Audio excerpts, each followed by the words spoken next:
Welcome to Stream Detroit with the inaugural episode of the Big Digital Thinker series. I'm Mike McClintock with Jeff Wagner and Sean Yelda, and today our special production assistant, Brendan Tilds. With us today on the podcast is Cary Tilds, the Chief Innovation Officer at Group M, as well as Brad Fox, who's the Principal of Accelerator Media. Welcome. Thank you. Thanks so much for coming on.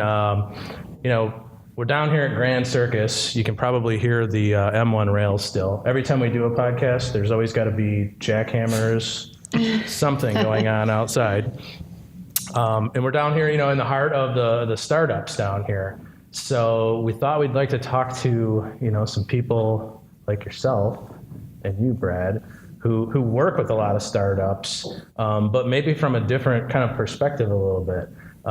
Whereas we're kind of, really scrappy and bootstrapping and trying to pull it together and figure out who we are. But I think you guys kind of work on the other end of the spectrum. Can you tell us a little bit about, what you do at Group M? Sure, yeah. As Chief Innovation Officer, I focus on innovation in two areas.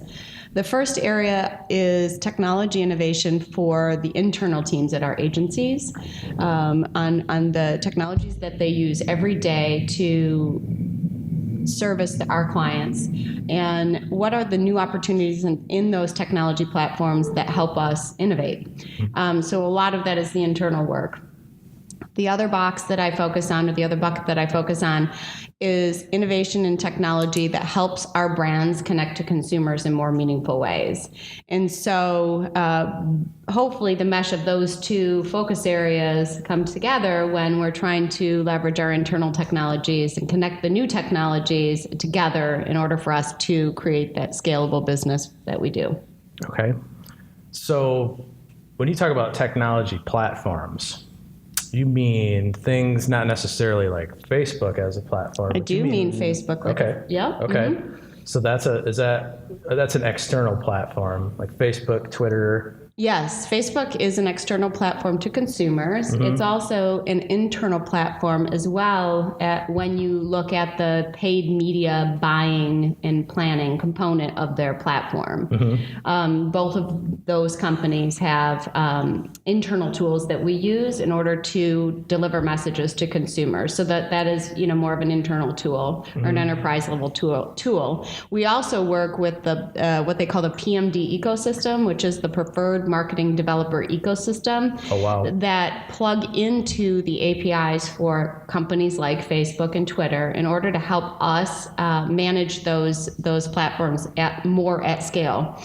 They can develop proprietary technologies on top of the Facebook platform, for example, mm-hmm. that help us get better insights, help us understand creative optimization in a more robust way, help us bring in other data points, et cetera. So we do view things like Twitter and Facebook as both a B2C and a B2B platform. Okay. So other technology platforms, to answer your question, are things like ad servers. Okay. Whether that be a DoubleClick or a Seismic or an Atlas that was relaunched by Facebook, we work with those. We also work programmatically mm-hmm. with our Xaxis unit through exchanges to try to automate some of the business to make it more efficient for our clients and more effective for our clients. So that sounds like stuff, when you're talking about trading platforms that 18 months ago, a couple of years ago, that was really new. Yes. I mean, this is changing really fast. Yes. And how do we get ahead of it? Our company actually developed a lot of the technology that was first on the marketplace to address that ecosystem at the time. Okay. If you go back to look at Group M's history with Xaxis, it was created by acquisitions of companies like 24/7 that had some proprietary technology that knew how to do those kinds of things.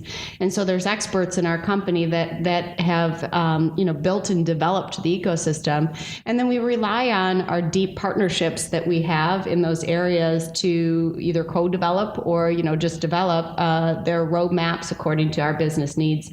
And we've been doing that for quite some time at Group M. So we've created the marketplace in some ways because incubating. of that.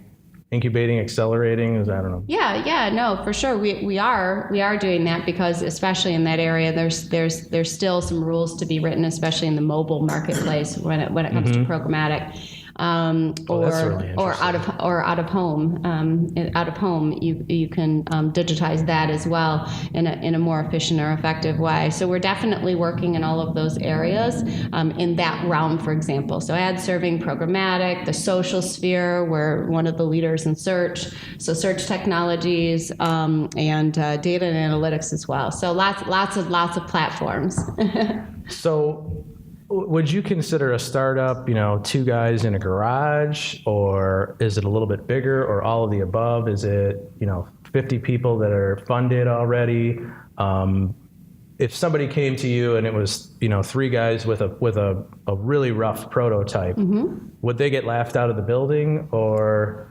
No. We work with the entire spectrum of companies. The terms I like to use is scale and scrappy. And scale and scrappy doesn't necessarily denote the size of the company. It denotes the philosophy or the approach they're taking, for example. It can also denote the size of the company.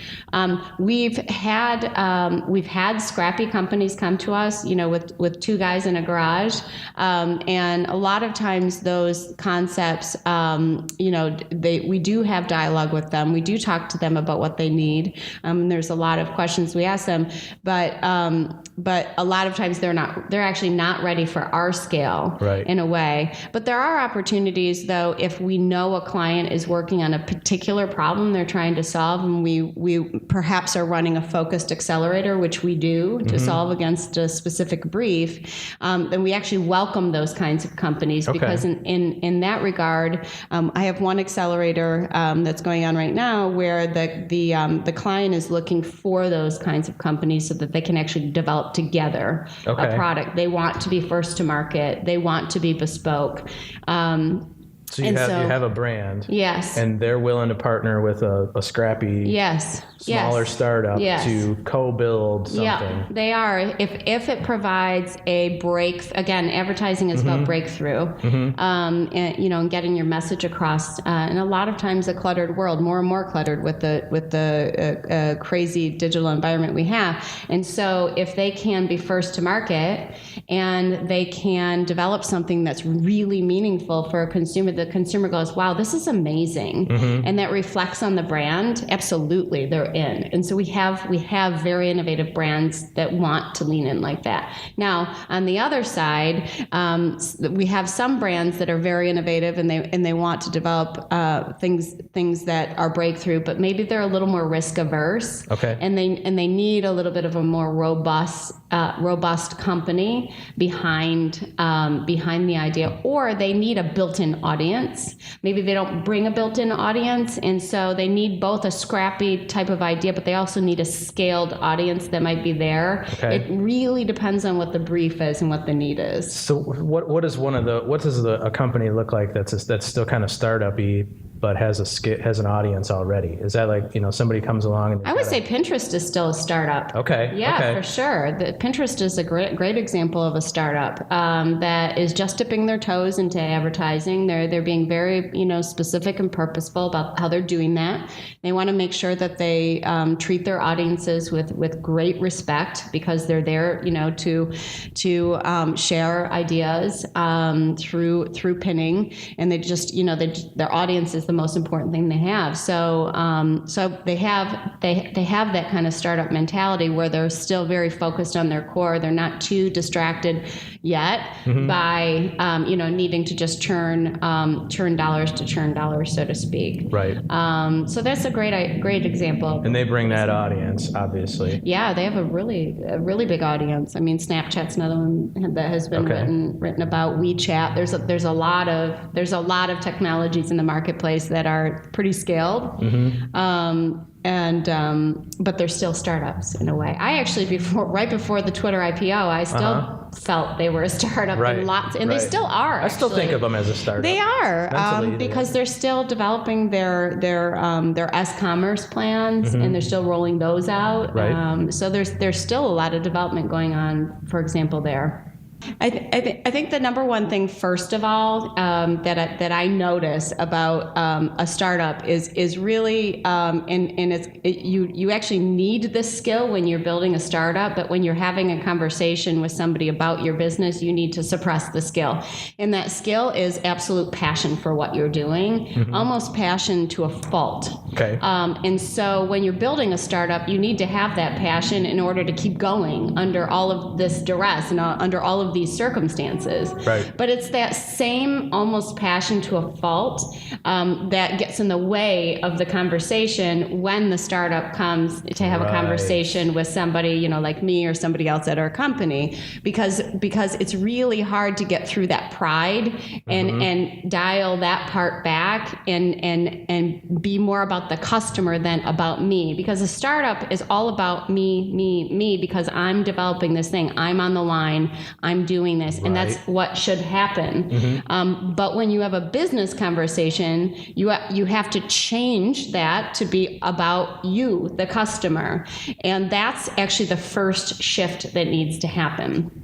Okay. Is some humility, some humble pie, some ability to have questioning, to pull out the business needs of the person you're talking to, et cetera. So that's just number one, the number one thing. And I find that the startups that are good at having conversations and have some context to the business challenges at hand. And what I don't mean is I read your LinkedIn profile and I'm going to tell you your whole life story. That's not what I'm talking about. Okay. I'm actually talking about saying, I understand Group M represents automotive vertical, travel vertical, theatrical vertical. I've done a little research on the company. Are these still some of your top clients? Could you tell me a bit about what the biggest challenges they're trying to solve in ... the space I'm representing? Okay. So that you immediately build a context to, I get who you are as a company, Group M. I get what you're representing. I get you're trying to solve these problems, and here's the vertical I'm working in. Let's have this dialogue about, what's going on there. So that then you don't come and say, hey, want to buy a watch? Let me show you about my company. You want to buy a watch? Maybe that's why you have your coat on today. Yes, right? yeah. Do you want to buy a watch? I've got some watches. I've got Amway. Fresh out of crock pot. Amway. You don't do that, right? Exactly. So you show up and you and then you're pretty clear about what your beachhead moment is. And what I mean by that is where you're going to storm the beach and where you think that you can win the most. Because I ask startups this question all the time.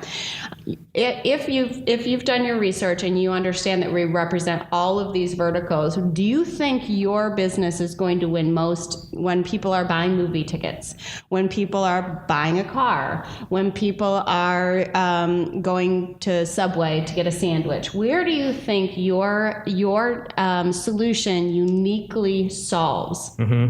So that's that point.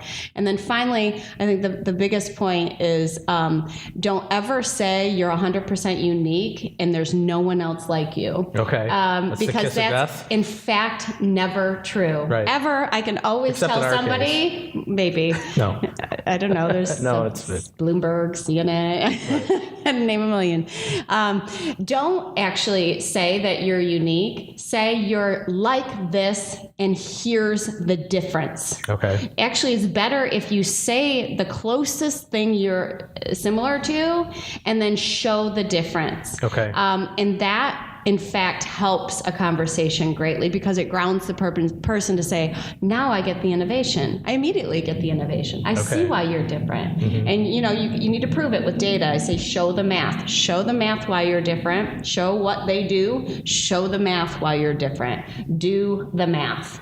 I didn't know there would be math on the test. There's always math on the test. Always. We're in numbers. It's about money. Right. Well, that part of math I can understand. Exactly. Okay. So I think those are kind of the biggest things that, when you go in to have a conversation are really important. And you can do a little bit of that in a short, email or just in an introduction. Be ready to have those short little things when we say, what do you do? How are you different? Et cetera. Yeah, to that extent, so let's assume, obviously I know Cary and I have known each other for several years, but there's probably a lot of startups out there who don't have contacts, right? And I've been in kind of the startup space from a sales perspective, and I've worked for a couple of younger companies. I guess you could call them startups. So even at an entry level, how does that bubble up? I mean, does Group M have a process of, let's say I have a young seller or a young company has, somebody kind of entry level. Do you guys have a process to help bubble that up so that when it lands on your desk, okay, this is something that we want to pursue? Because it can be very, very frustrating. And I can't even imagine like how many emails you get every single day about check out my widget. Yeah, I mean, first of all, it's never frustrating to see a new company's idea. That's the excitement of actually having this position and being in this business, is getting those opportunities to see those new ideas. So that is absolutely not a frustration. And if anybody ever complains about email, when they're in advertising, they're in the wrong business altogether. So that's not a worry either. I think to answer your question though, say for example, you live in Atlanta and you work in Atlanta, and you think you have a really good idea, I would recommend reaching out. At least for our company, we have offices all over the world. We're 1/3 of the world. So in terms of media coverage, exposure, etc. And so I would reach out to the local office and make a meaningful relationship with the person in that local office. We're in Detroit. Team Detroit is a fantastic organization, and there's a lot of amazing people there that can have wonderful conversations, especially for that client. So know which agencies, by just doing research, it's all online, are assigned to which local offices. I think a handshake in a personable relationship goes way further than anything, for sure. And then if there's really interest to say, hey, listen, I'm a startup, we do this unique thing, etc. You can find us online. You can find me online. You can find any of my coworkers who are very, very public. We are a public company, with the use of LinkedIn. That's a pretty effective marketing tool. But we're all pretty out there. And then, just make sure the first exposure that you give answers the things that I talked about, which is I'm ready as a business person, startup, to have a conversation. I have my ducks in a row. I'm going to be, even though I'm really passionate about what I do, I'm going to be ready to ask questions. I'm not going to take 30 minutes of your time to do a survey about your business. I'm going to be prepared when I walk in. I already know those things. And I'm going to be ready to tell you, here's why my business is different than those you may see as competitors in the marketplace. And then those conversations are very welcomed. All the time they're welcome. And then the other thing is, if you're beyond bootstrapped, if you're angel, or maybe you took an A round, or wherever you are in your funding scenario, we have relationships with a lot of venture capital companies as well as groups like Techstars, et cetera. Leverage those networks if you don't know the right person to contact, because it's really those networks that give us a lot of introductions as well. So leverage your investment networks, because they're really usually quite connected. So along those lines with startups, and we talked earlier about some of the bigger platforms that Group M obviously works with, like Facebook or Google or Twitter for that matter. Mm-hmm. So in the startup space, it's got to be really challenging, because on one hand, a big holding company like Group M or any other ad agency or marketer, they want to work with some of these companies that already have scale. So that's working against startups, right? Mm-hmm. So assuming all these startups have their ducks in a row, they've got their value prop that's very differentiated, that's unique and differentiated.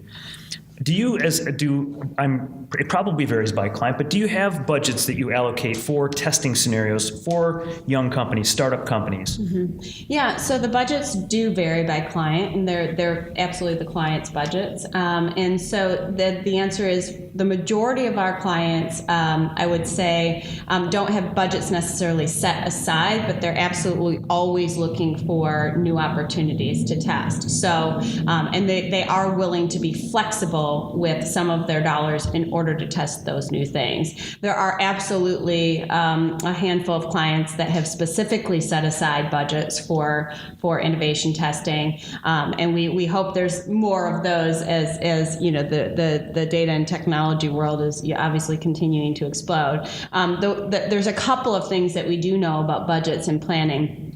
November and December are really good times of the year for a startup to just do relationship building and not push so hard necessarily to want to get that deal done.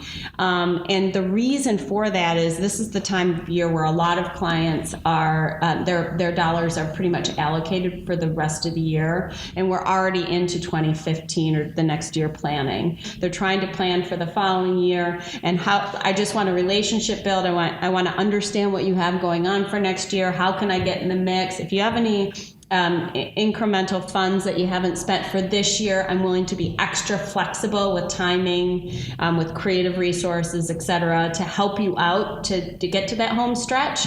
And then throughout the rest of the year, I would definitely say that first, 6 months is a really great time to just, hit that hard, try to get those deals done.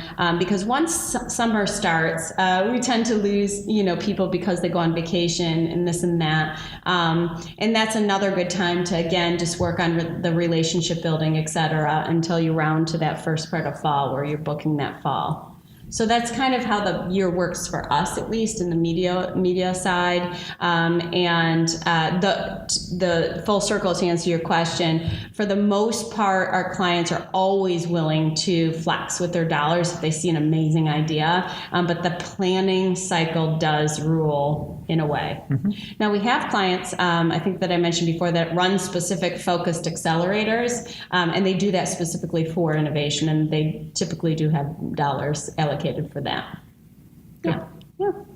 So is that when you say a great idea, does that wind up being something that could be part of the advertising technology stack, or something like, hey, look, I got the next Pinterest? Yeah. I see how this applies to your brand. Yeah. Are those two different paths? I would say if you're working on developing for the advertising technology stack, it's going to be a very difficult road to go client direct, because it's really the agencies that are managing those technologies. And so the day-to-day use cases, the deep knowledge and understanding of how those technologies work, comes from the agencies. So if you're doing something from a creative perspective that's evolving the creative technology stack, you'll want to make sure you're going to an agency that does that kind of work. If you're doing media technology, ad tech, data tech, any of those things, programmatic technology, you'll want to work with the agencies that specialize in that. So it's really important where you start out with those conversations. And actually, the smartest clients we have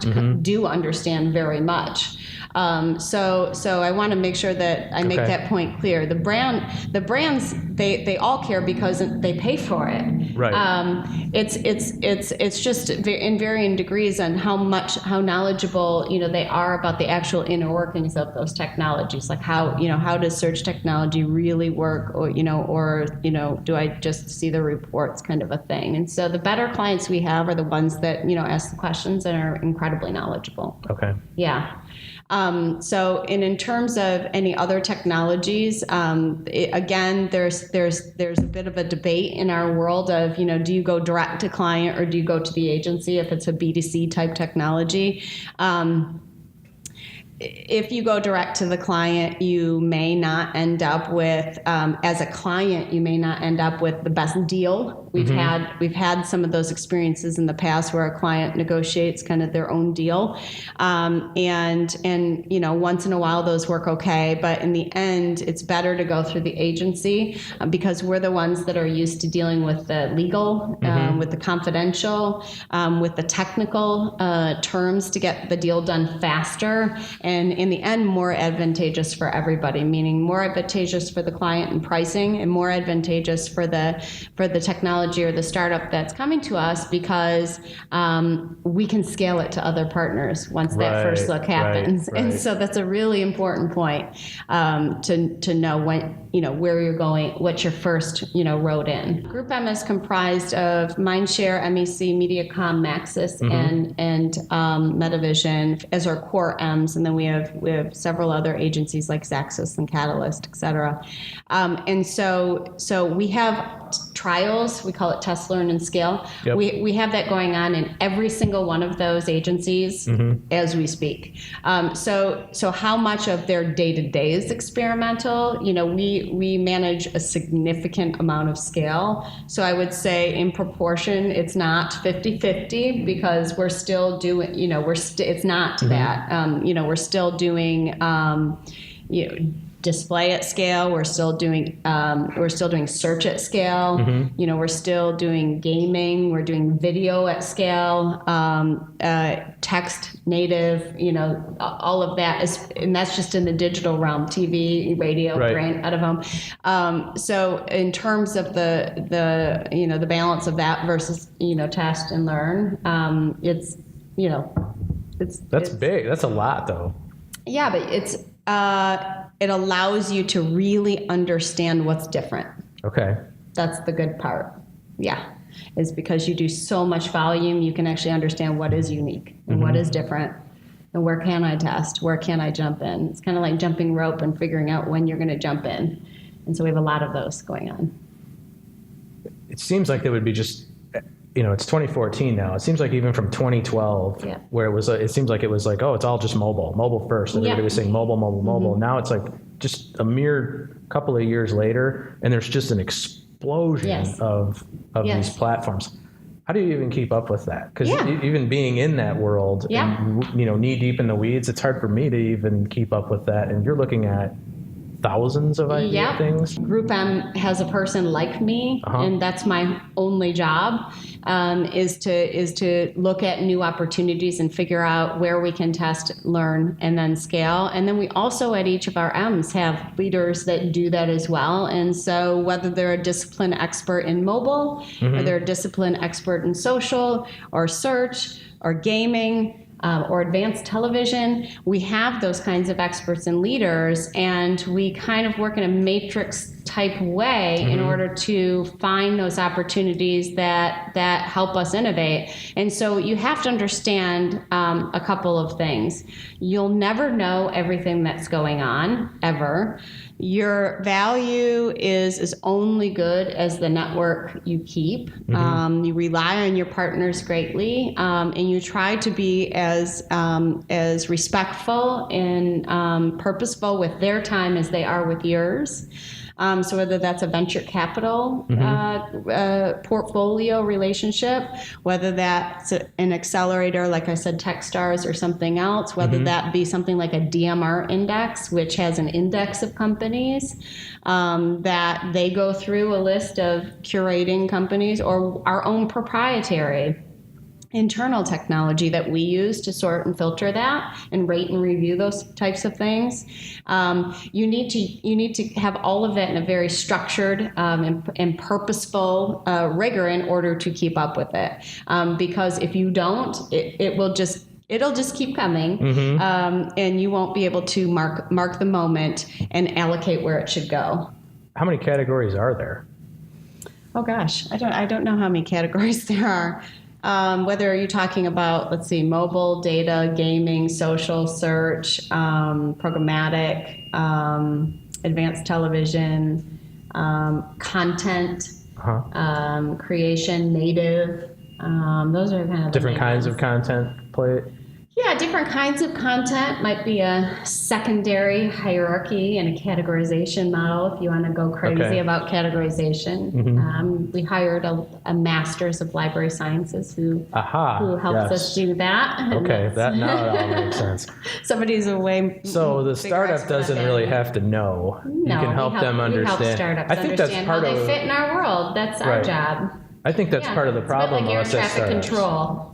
Yeah. We don't know, and we think we have to come in, and we think we have to just lay it all out, and we think we have to nail it. Yeah, we got one shot. Don't spill your candy in the lobby, so to speak. That's probably not what you want to do. But you do, if you think you have one shot and you feel that way, that you're already going to fail. First of all, go get sales training from something like Sandler's Sales Skills or something that helps you understand how to have a conversation and effective questioning. But second, don't start with like the top meeting you're ever going to have. Have smaller meetings first with, like I said, with your local, with your local market that, helps you have an understanding about the company, et cetera. Try to get a test with the local market. It's better to do a test for free with a really small piece of business just to get a case study and then build on that than it is to try to just go for the gusto, for the first meeting. But walk in prepared, understand what you're trying to achieve out of the meeting, understand, where you think you're going to win, which vertical, understand the clients the agencies are representing, and be flexible if that's not the path that the meeting ends up taking, but have at least a going in plan on that. And I think that'll serve you much more. Yeah. How much of the startups that come in that maybe they have a case study or they've started to go somewhere and said, we think we're doing X, Y, and Z. We also think we should do A, B, and C. Maybe we should pivot a little bit. Is that a viable strategy to say, this is what we could do so far, this is where we think it's going to go? Is that a valid pitch, or is that?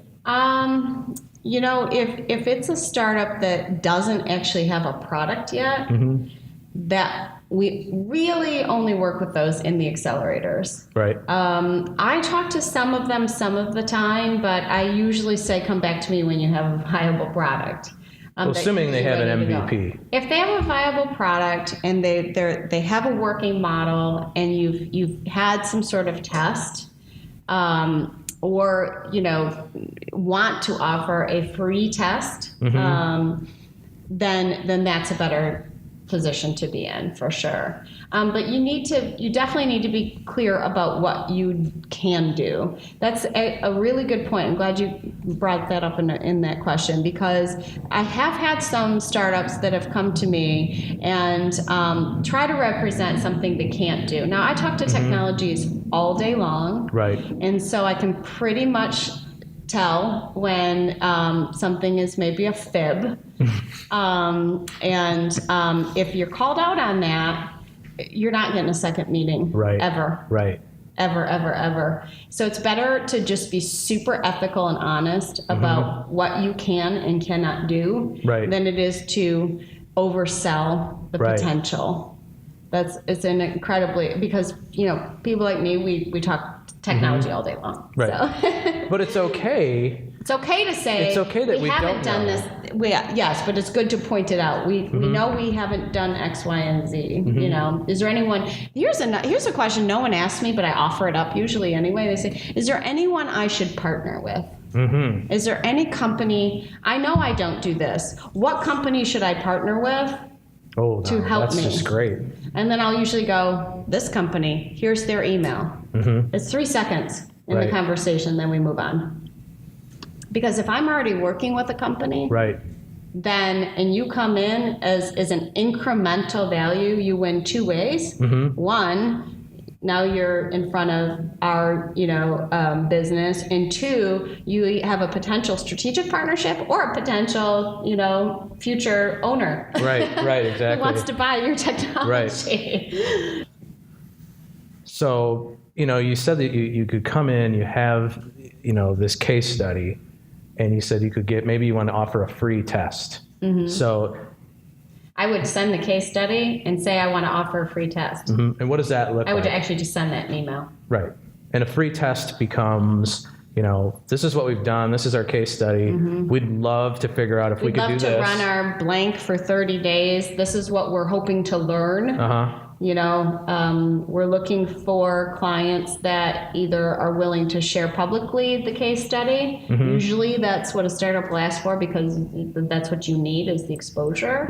Or a client typically won't agree to that. So that's the issue there. But a client might agree to let you use it in a blind manner in a sales pitch or something. Okay. And they get the learnings out of it. So there's all sorts of ways you can achieve that. So you can further prove your case. And then that's a pretty significant investment from the client. That's a pretty significant investment from the agency. So you might not be, looking to get some cash flow out of it, but that's probably a lot more valuable than any amount of cash that you were going to get. Yeah. Yes, it is. So it's like you're a venture catalyst at that point. You're just driving these things forward through partnerships. Yep, and we do pilots and betas all the time. People typically know to come in and pitch that.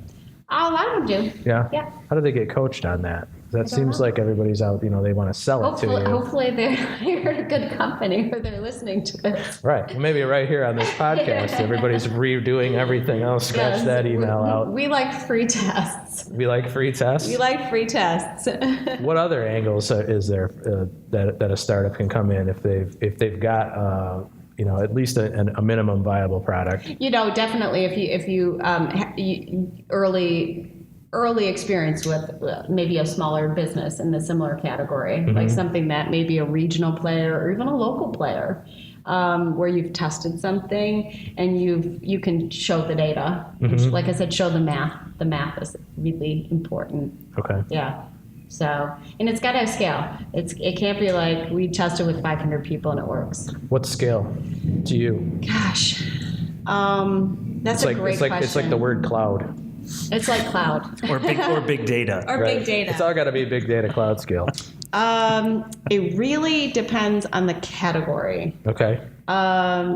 If you're talking about a technology that might tweak the process of another technology, it might be 1% or 0.5%. Do you see what I'm saying? In terms of a improvement in whatever.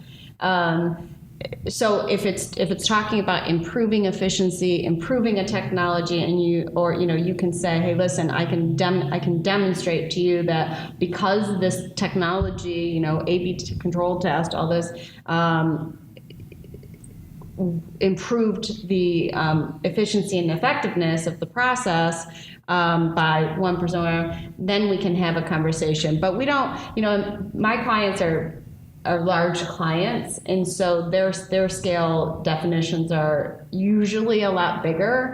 I would say if you don't have an audience of 5 million or more, I'm not going to talk to you unless you are absolutely a unique startup. If you're a unique startup and you have something that's just game changing, then the scale conversation isn't the conversation, because it's usually you haven't even launched advertising yet. Right. And some of my clients maybe want to co-develop with you. Maybe that's a way to get scale. Yeah, but exactly. through your partnerships, who should I partner with? So there's a lot of ways to jump in, jump in the ring, I guess. Is that kind of how you analyze I do, we these do. things? That's Is exactly saying, part of the conversation is you try to figure out where's the beachhead, who are you going to talk to, what else is in the marketplace, is it truly unique? If it's kind of pseudo-unique, then you get better scale because you're almost adding to what's already there. If it's really unique, is there an investment opportunity? We have those conversations all the time. WPP invests sometimes in companies. Our clients sometimes invest in companies. Rubem doesn't really invest that much in companies, but we talk. They make it happen. Yeah. So on the note of acquisitions, your parent company, WPP, has a very interesting history of, investing, or in some cases outright acquiring some very interesting companies who are kind of in the digital space. So I would imagine that part of your role kind of is an input, right? So, hey, you may have done some tests with startups before. It's like, I'm not saying you would go to Martin and say, Sir Martin, I think this might be an interesting company for us to invest in, but is part of your role to be an input into that process, because you've acquired research companies, WPP has invested in some very interesting companies.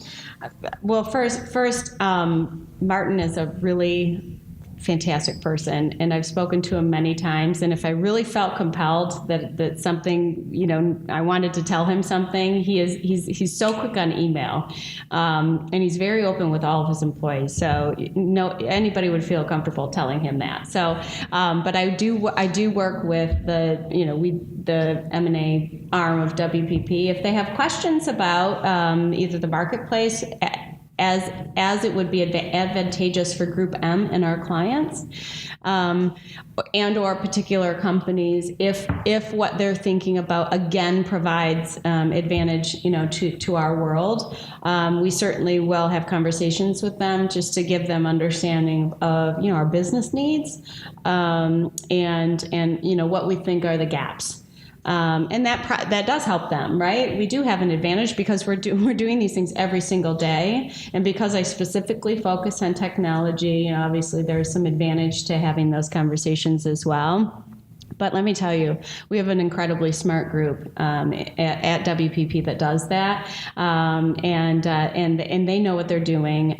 They have more conversations with startups than I do, because it's their job to go out in the marketplace and see what's going on and understand what's going on to make sure that WPP has as solid of a portfolio as we can humanly possibly have.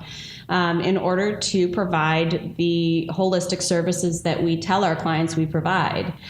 So that's why you see a lot of those acquisitions, especially, I don't know, like you mentioned in Kantar, et cetera, because data has been such a front runner in the conversation and the need for our clients and making sure that we have the right portfolio of technologies and services to answer the needs of our clients is especially, and that area is shown by our acquisition strategy there. But they can speak to it, and I think they have probably a lot in the marketplace, much better than I can. And it's a privilege to serve, in support of whatever their efforts are at any given time. So for sure. Yeah, and somewhat related to the data question, and there seems to be, and I don't think we'll resolve this issue right here and now today, but it would be interesting to kind of hear your thoughts or how you think about that notion of who owns the data, right? Because it's such a consumers own the data. Consumers own the data.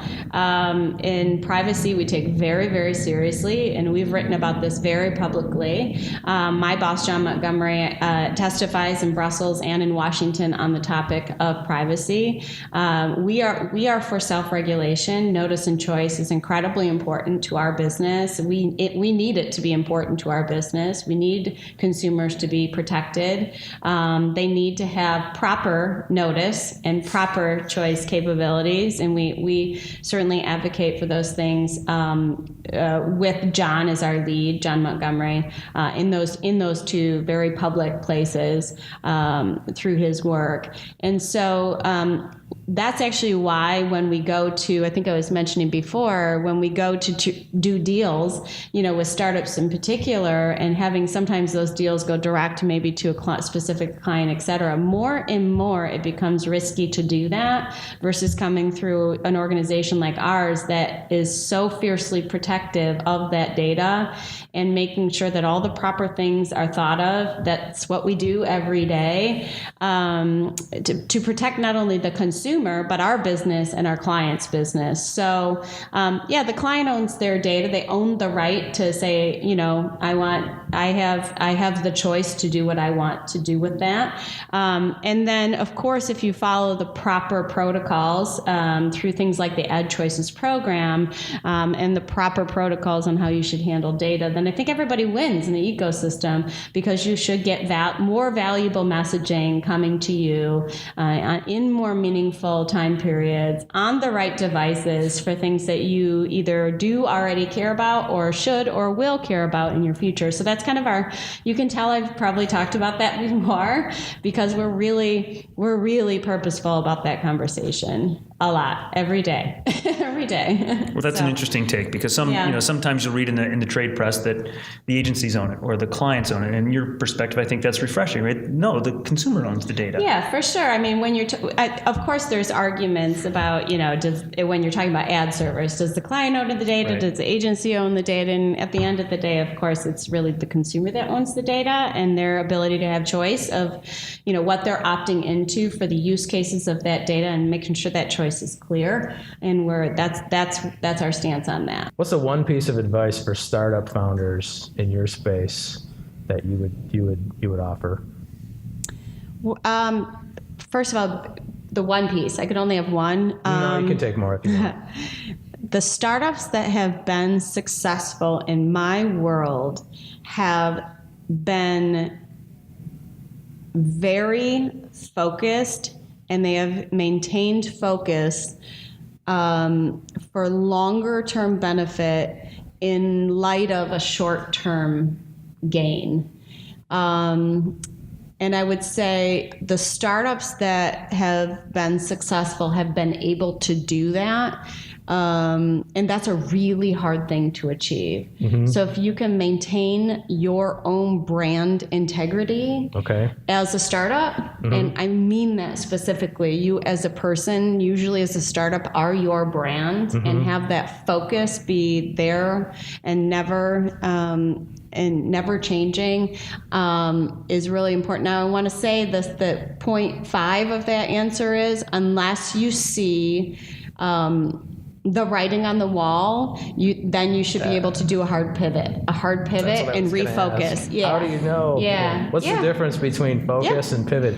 Or is it just, when you say focus, do you mean the people who aren't pivoting all over the place? Correct. They're ping pong balls? Don't try to serve multiple masters when you're trying to build a business, and be focused about your product at the point where. Is it focused on your vertical? Is it focused on your solution, your product, your brand, your offering, making sure it's clear, making sure it's solid, making sure it's going to be best in class, whatever that is. Are they better off being horizontal solutions or vertical? No, I think I said the word beachhead specifically, but because I meant try to do something really good first. Okay. You see what I'm saying? Right. And then if you decide that you can, and you want to try to go to another business vertical to solve for that new thing, and you've got a lot of funding and a lot of resources that you can burn through, go for it.